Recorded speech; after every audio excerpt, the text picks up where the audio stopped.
My name is Adrian Terry, and I'm joined today by Patrick Milligan, a candidate for the Edgewood Town Commission. Which district are you running for, Mr. Milligan? District 3. District 3. Go ahead and take this opportunity to introduce yourself to the community and give us your name and tell us why you're running for office. So my name is Patrick Milligan. I'm a farmer rancher in the area, in Edgewood and in the Stanley area as well too. One of the reasons I'm running is I want to see the commission get along together and actually accomplish some things instead of the fighting and bickering. The town could use a lot of different things as far as recreation goes and also new business development. I do have a background in business, from owning a production company to the farming and ranching, so I think there would be a lot of great ideas that we could bring to the town of Edgewood as far as like recreation, things for family to do, and keeping the rural lifestyle of Edgewood intact with that, and the mom and pop stores as well too. How long have you been following the affairs of the Town Commission? About the last year, I really started to notice we were kind of in a need for a change, and change needs to take place. Well, certainly appreciate you running. Anybody who's willing to stand up and volunteer to serve our community has my praise. Tell us what frames your point of view. Obviously, as we move forward in the future, there are going to be a number of issues that come before you as a commissioner if you get elected, and we can't predict what these future issues are going to be. But I would like to understand how you think and what you view as the proper role for government. So proper role for government for me would be proactive. God gave me, 2 ears and one mouth for a reason. So really listening to the community, seeing what the issues are coming from them, what they want to see addressed, and the changes that need to take place with the community. So really to serve the people in what's in the best interest.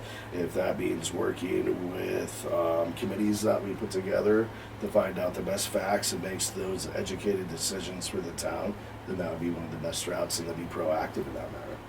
Well, one of the ways to listen to the community is to be involved in the community. What kind of community ties do you have? Who do you network with? Who are your friends? What sort of organizations do you participate in? So I am on the board of the Greater Chamber of Commerce for the East Mountains. So pretty much that everybody that's on there. So attending those community events that they put on, the networking socials, and then the grand openings of businesses that are coming here. So really right now that's my network, but as far as community outreach, I'm looking to get more involved with that. The town does have the trunk or treat coming up, looking at participating on that to get to know the community more and get my face out there. Well, speaking of the Chamber of Commerce, what is your view for the future growth of Edgewood? What sort of development would you like to see take place in this community?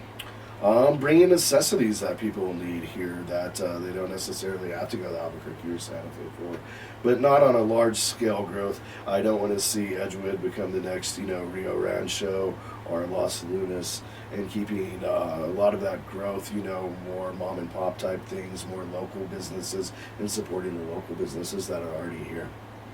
I find in my experience that some of the best lessons that I've ever learned have been some of the hardest lessons. Right. When you burn your hand the worst. Can you talk about a hard lesson that you have learned that really affects how you view the world going forward?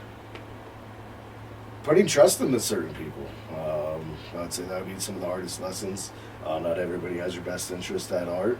So really kind of screening who you are, as I say, birds of a feather flock together, and surrounding yourself with the right individuals.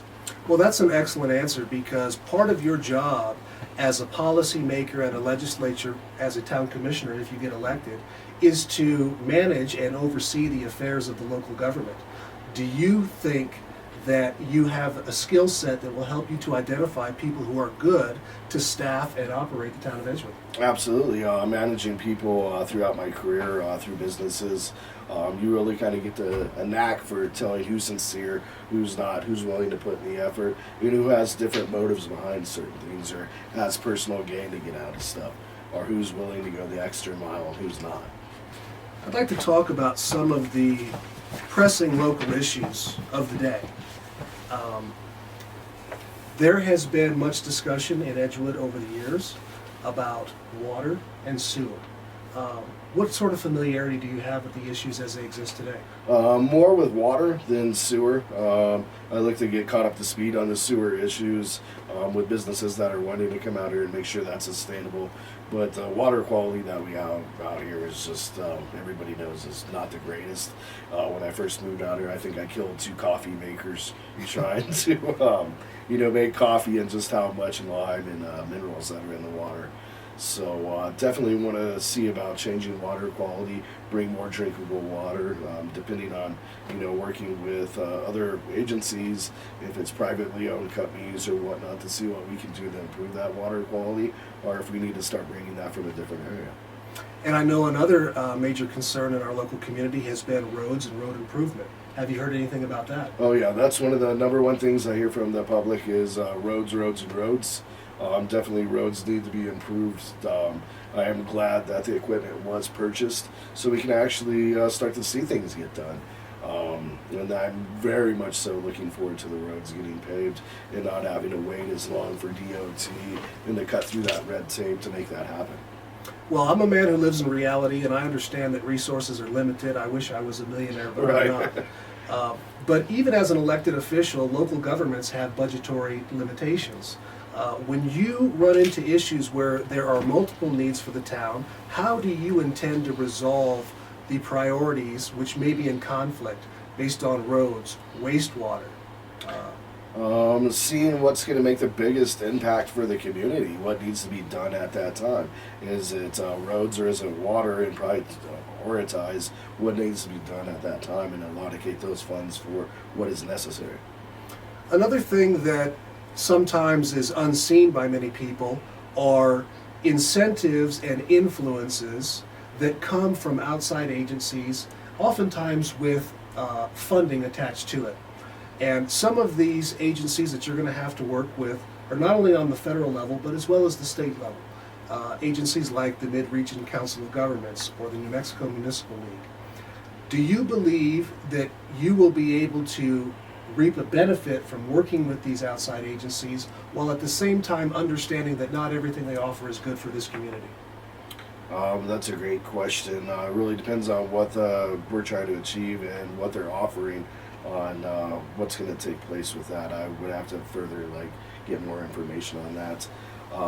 Not a politician, never been in a political role before, so we need to get caught up to speed on some of that. Tell us a little bit about your skills and talents that you would bring to the town commission. Some of the things that are unique to you that will help you not only to interact with the other elected officials on the town commission, but with members of this community. Very personal, go-getter, look for the best in people. I'm very level-headed, can bring a management experience into that, being able to compromise with a level head and not fight and argue, and then make the best educated decisions, on facts instead of just putting personal beliefs into things. I would like to ask you one final question. Sometimes we find our strength in our darkest moments. Can you tell us about a challenge that you've had, and you don't need to describe the challenge with great detail, but tell us where you get your strength from? Darkest moments would probably be in business during COVID, during the production company years. Everything was shut down at that level. If it wasn't for agriculture, I probably would have been bankrupt at that point. But being able to bootstrap and pull myself up, from that situation, really learned a lot on myself and self-reflection on how I could do things better and to utilize that time. Rather, it was taken to learn, a new skill set or a new marketing strategy, and then work with people in general on that. Mr. Milligan, it has been my pleasure to meet you and to introduce you to the Edgewood community.